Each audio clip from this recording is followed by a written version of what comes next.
சாப்பிட்டாங்களா இல்ல சாப்பிடலையான்னு உனக்கு பாசம் இருந்தா போய் உங்க அம்மாவை நீயே பாரு. இந்த வீட்டுல எங்க அப்பாவெல்லாம் தூக்கி எரிஞ்சிட்டு வந்தனே, என்ன சாப்பிட்டியோன்னு கேட்க ஒரு ஆள் இருக்கா? ஏய், இப்போ என்ன தப்பா கேட்டேன்? அம்மாவுக்கு உடம்பு முடியல, அதனால தானே கேட்டேன். தமிழ், ஓ அம்மாவோட உடம்பு பற்றி நினைக்கிறியே, ஆனால் ஏன் உடம்பு மேலே அக்கறை காட்டுறியாடா? நீ என்ன கிணத்தோட வேணே உடம்புக்குள்ளேயே சூடேறி வெந்துட்டு இருக்கண்டா. ஆனால் நீ அம்மா அம்மா அம்மான்னு உங்கள் அம்மாவையே தான் கவனிக்கிற. ஏய் சந்தனா, அம்மாவை இந்த நிலைமையில வச்சுக்கிட்டு ஏண்டி உடம்பு சுகத்துக்காக அலைஞ்சிக்கிட்டு இருக்க? ஏன் என்ன சொன்ன? என்னடா சொன்ன? உடம்பு சுகத்துக்காகவா?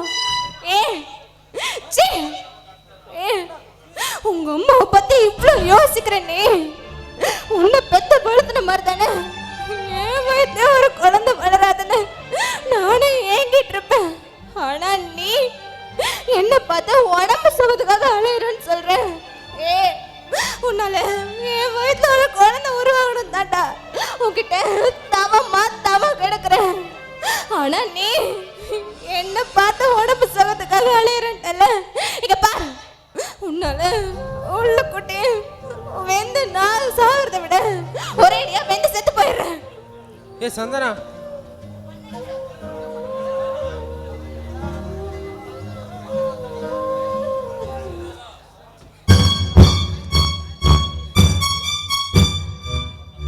ஏ சந்தனா, ஏதோ வாய் தவறு வந்துருச்சு, சாரிடி, என்ன மன்னிச்சுக்கோ. தொடாத இல்ல, இங்க பாரு, இனிமே நீ என்ன தொடவே கூடாது.